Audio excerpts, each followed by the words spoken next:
Il reddito di cittadinanza andrà a poco più di una famiglia povera siciliana su due. Così le stime della Svimez gelano le aspettative dei siciliani sull'assegno di sostegno ai disoccupati. Dei 342.800 nuclei familiari dell'isola considerati candidabili al contributo con la prima bozza del decreto, 90.000 sono stati scremati con i paletti inseriti dalla versione definitiva, arrivando così a 252.288 famiglie.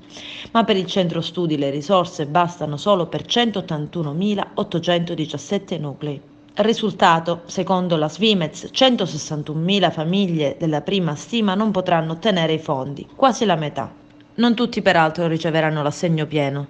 Saranno infatti solo le famiglie con reddito ISEE pari a zero, al massimo circa 64.000 famiglie. L'altro nodo da sciogliere è la questione delle assunzioni dei navigator, le figure che dovranno proporre ai disoccupati 3 posti di lavoro in 18 mesi.